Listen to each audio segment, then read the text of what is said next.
네, 하락장에도 잘 버텨줬다라는 이미지를 갖고 있는 2차 전지 소재, 특히나 뭐 양극재가 입국하는 대장주들이 있는데요. 사실 그들만 갖고 있는 주주분들의 이야기를 또 들어보면 고점 대비 계속 내려올 때도 있었다.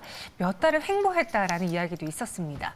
근데 또 반등할 때는 가장 힘이 강하죠. 이걸 어떻게 봐야 되는 건지 하락장에도 계속 버텨줄 수 있는 정말 믿고 볼 수 있는 섹터인지 2차 전지 이야기 보도록 하겠습니다. 교보증권 사윤관 차장과 함께 할게요.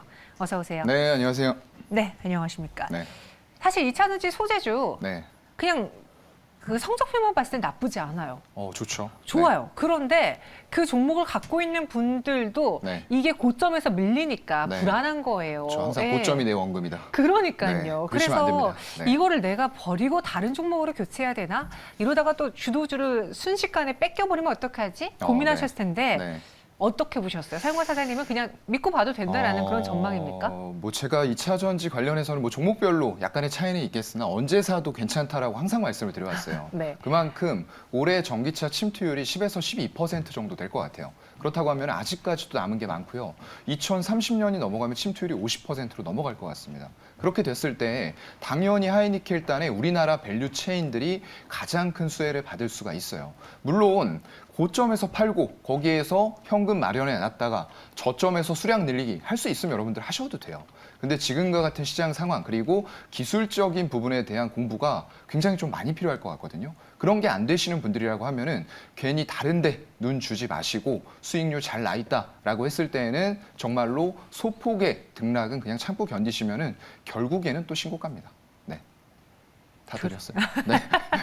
시장과 동반하락에도 종목별의 매력도 높고 그리고 물론 그 안에서 종목별 차이는 있겠지만 잘 매수한다면은 수익을 가져다줄 확률이 높은 섹터다라는 이야기 해주셨는데 사실 최근에 2차 전지 소재주들 그 안에서 양극재 대장주들이 부진했던 시기에 핫했던 게 리튬, 그렇죠. 폐배터리였거든요. 그래서 저는 전기차라는 큰 틀 안에서도 계속 새로운 걸 원하고 무언가 순환매가 이루어지구나. 더 이상 양극재에 대한 매력도는 예전만치 못한가라는 생각을 했었는데 어떻게 보면 리튬과 폐배터리를 더 조심해야 될 수도 있고 어떻게 생각하세요? 글쎄요. 일단은 리튬 쪽은 약간 좀 테마성이 살짝 있긴 있었어요. 물론 거기는요? 가격이 올라간 것도 있습니다. 리튬 가격이 이제 중국 쪽에서 어떤 이슈 그런 부분들과 더불어서 리튬 관련주가 좀 초강세를 보였어요. 거기다가 전기차 시장은 고속 성장을 지속을 해나간다라는 부분은 팩트임에 분명하기 때문에 이제 이 리튬에 대한 수요가 점점 더 폭증할 수밖에 없고 친환경의 속도는 더 빨라지고 있다. 에너지 다변화 이런 차원들까지 전부 다 전기차 시장의 급속 개화를 부르는 여러 가지 요인들이 너무나도 많다는 거예요. 그래서 일단 배터리 원가 중에서 차지하는 비중이 리튬이 예전에는 상대적으로 작았는데 그게 점점 올라오면서 원가 비중이 커지고 있다라는 것도 또 주요한 이유가 하나가 될 것 같고요. 종목을 몇 가지 좀 말씀을 드려보면 최근에 이제 핫했던 종목들이 있어요. 금양 같은 경우가 콩고의 이제 리튬 광산 개발 가능성 거기에 대량으로 매장이 돼 있을 것이다. 라고 추정을 하면서 그런 뉴스들이 쏟아져 나오면서 계속적으로 올라가는 모습들을 보였는데 금양에서 공시를 냈어요. 이거 만약에 봐가지고 매장량이라던가 생산성 이런 거에서 별 효용 없는 것 같으면 안 할 수도 있다라고 일단 공시는 내놓은 상태예요. 그렇기 때문에 여러분들이 너무 큰 기대감, 지금 사실상 주가의 어떤 시총이라던가 이런 부분들 향후에 정말로 리튬이 개발이 돼서 거기에서 리튬을 상당량을 공급받을 수 있다. 라고 했을 때는 이렇게 주가가 올라가고 추가적으로 상승하는 게 맞아요.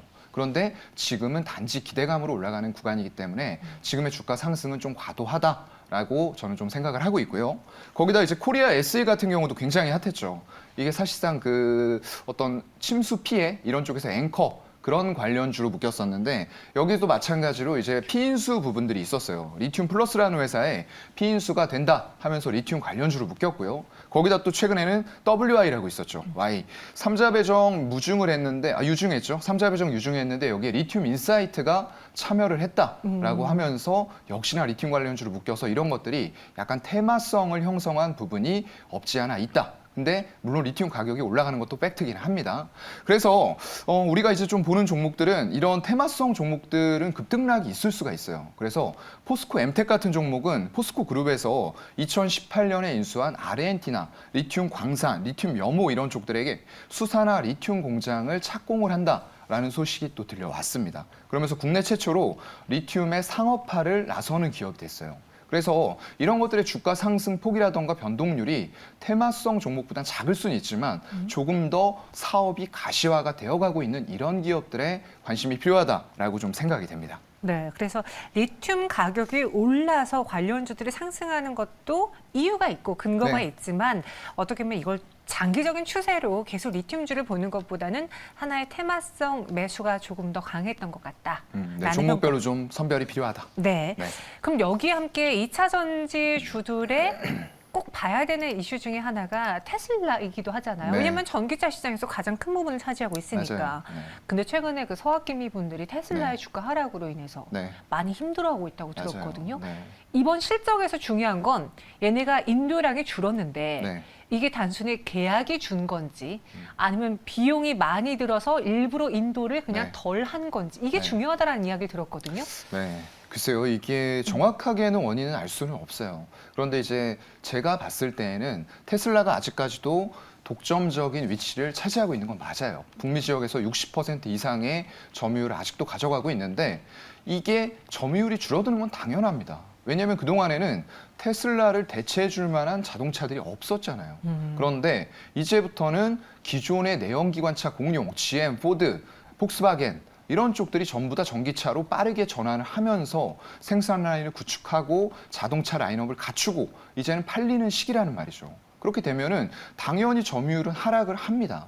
아무리 테슬라가 그동안에 독보적으로 2차 전기차 시장을 열어왔던 기업이라고 하더라도 그런 내연기관차 공룡들의 생산 라인 그리고 구축 설비 그동안의 자본금 이런 규모도 만만치가 않단 말이죠. 그래서 테슬라의 점유율이 떨어지는 건 자명하기 때문에 거기다가 서학개미들 이 개미들의 개인들의 투자는 어디나 마찬가지예요.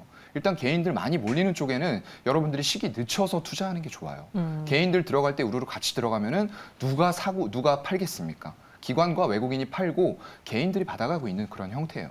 그럼 주가는 자연스럽게 빠지는 형태가 나올 가능성이 높기 때문에 개미들 많이 물려있네 30% 40% 손실 나 있다. 그때부터가 여러분들의 매수 시점이 될 수도 있다라고 저는 좀 생각을 하고요. 그래서 일단 점유율 자체 테슬라가 떨어지고는 있지만 우리가 봐야 될 거는 2차 전기차 관련된 시장의 전체 파이가 얼마나 빠르게 커지나 이런 부분들을 봐야지 1위를 하던 업체가 계속적으로 1위를 고수하는데 그 점유율 떨어졌으니까 전기차 시장의 파이가 작아진다? 그런 건 아닙니다.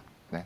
네, 그래서 테슬라의 그런 점유율 하락, 뭐 중국에서 좀 생각보다 잘 안 팔린다 이런 이야기가 나올 때마다 2차 전지 소재주들이 출렁출렁했는데 네. 테슬라도 중요하지만 전체 시장 파이를 우리는 봐야 된다라는 그렇죠. 이야기 주셨고요.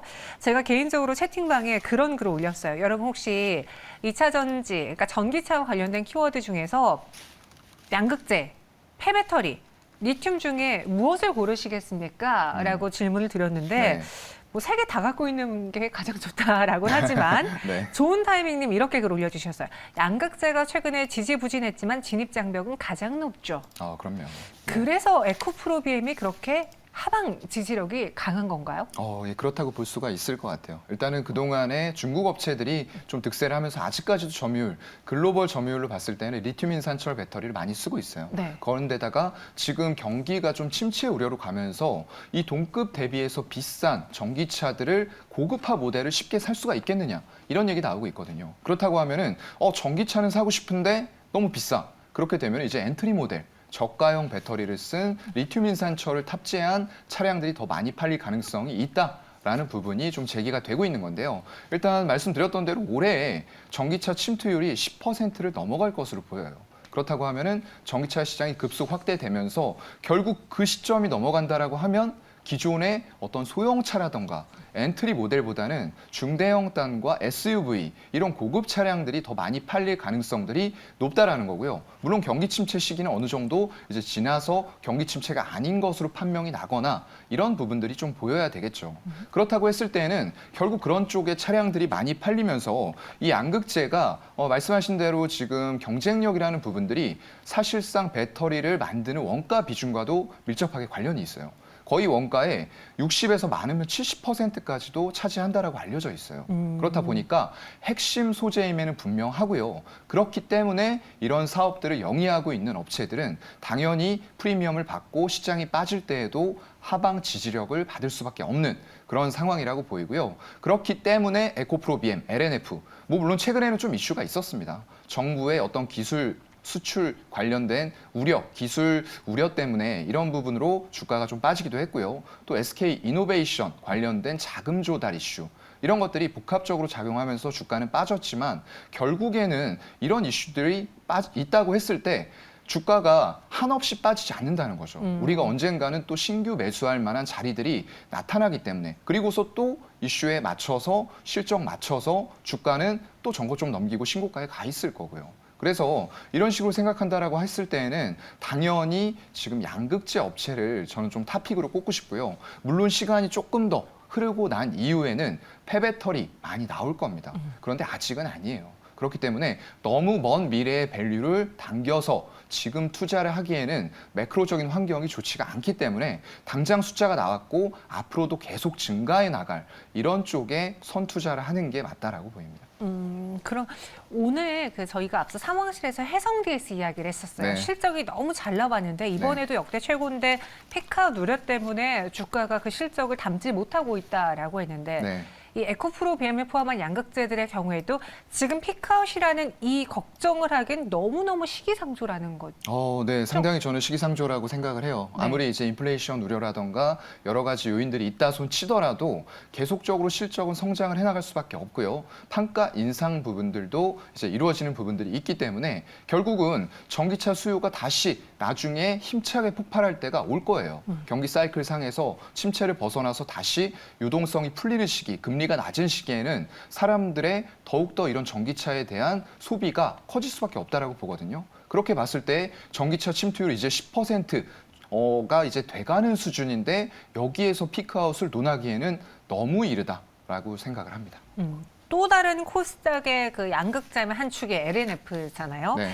LNF의 경우에도 기관 투자자들의 꾸준한 매수 속에 주가가 좀 추세 이탈하려고 하다가 다시 또 돌아오고 있습니다. 보니까 외국인 투자자들이 좀 많이 팔아서 상대적으로 네. 에코프로비엠보다 낙폭이 컸던 것 같은데 네.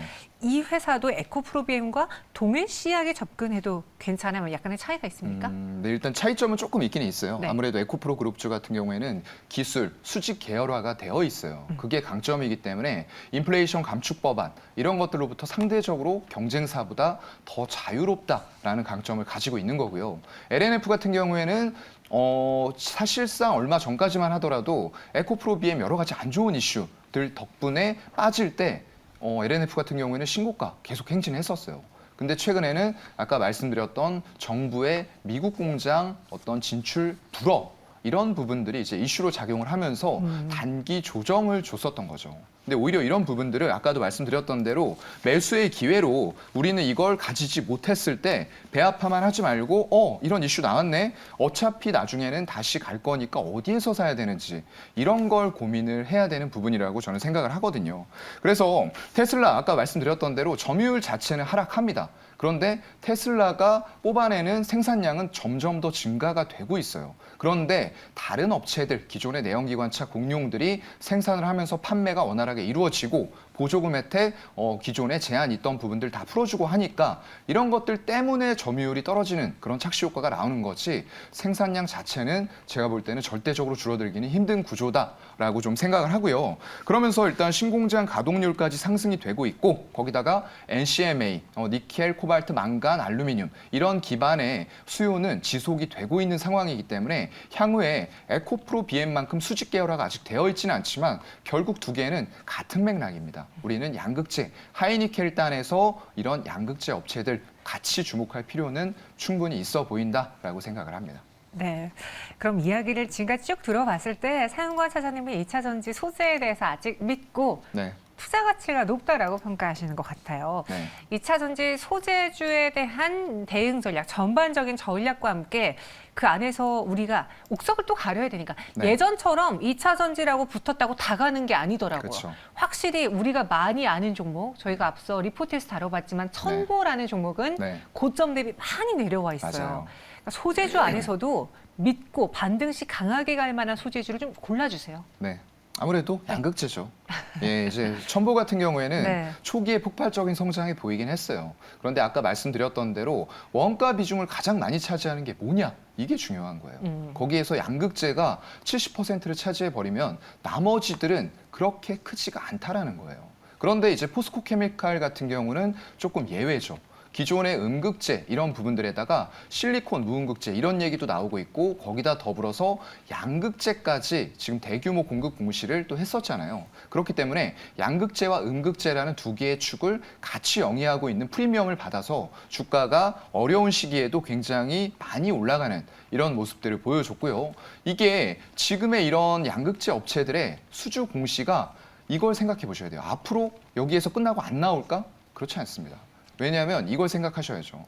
지금 미국 쪽에서 우리나라 배터리 3사와 합작 법인을 세우고 공장 준비하고 있는 곳들이 10곳이에요.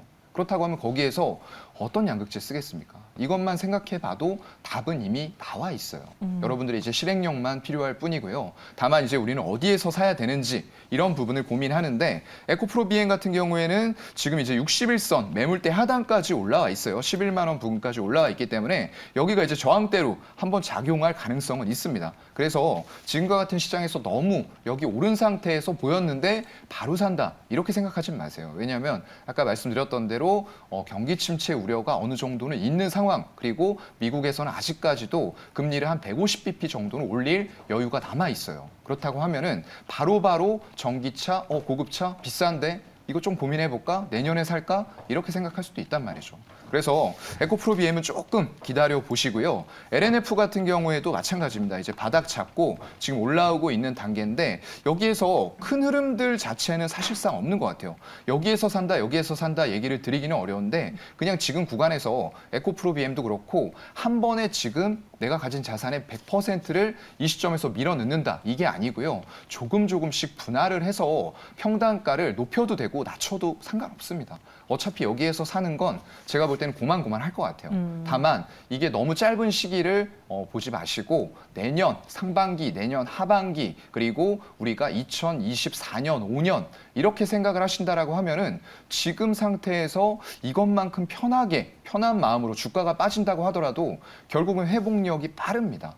그만큼 우리가 편하게 들고 갈 수 있는 종목이 있을까라는 생각을 해보면 당연히 소재 쪽에서는 양극재가 정답인 것 같아요. LNF, 에코프로 BM 그리고 포스코 케미칼 이야기해 주셨고요.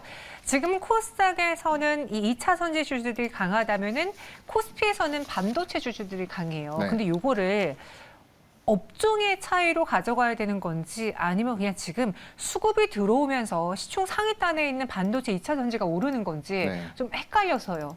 글쎄요. 일단은 삼성전자나 하이닉스 같은 경우에는 약간 다른 것 같아요. 네. 그쪽은 이제 기대감이 있긴 있는데 전에도 말씀드린 대로 반도체 업황에 12개월에서 18개월 정도로 주가가 선행한다라고 알려져 있어요. 그러면서 내년 하반기, 내년 4분기 이때에는 반도체 실적이 회복이 될 거니까 지금부터 외국인이 산다라는 추정도 하긴 하는데 저는 솔직히 잘 모르겠어요. 그래서 지금부터 반도체를 굳이 사지 않아도 살 기회는 또 올 수가 있을 것 같다라는 말씀을 드리고 싶고요. 다만 2차 전지는 다릅니다. 이게 수급이 들어오는 것도 들어오는 거지만 그 수급이 왜 들어오는지는 달라요. 반도체는 미래에 괜찮아질 거니까 들어오는 건데 지금 2차 전지 쪽은 지금도 좋은데 더 폭발적으로 성장하겠네 이걸 보고 들어오는 거거든요. 그렇기 때문에 둘의 관점은 명확하게 차이가 있다. 그래서 2차 전지를 지금은 저는 어느 때건 담을 때라고 생각을 하고요. 다만 반도체 쪽은 조금 더 기다린다라고 하더라도 충분히 살 기회는 있을 것 같다라고 말씀을 드리고 싶습니다. 알겠습니다. 저는 살 수 있는 현금이 더 이상 없기 때문에 네. 한번 잘 버텨보겠습니다. 그래야죠. 네. 이렇게 사용과 사장님과 함께 오늘 2차 전지 이야기해봤고요. 여기서 인사드릴게요. 자세한 설명 고맙습니다. 네, 고맙습니다.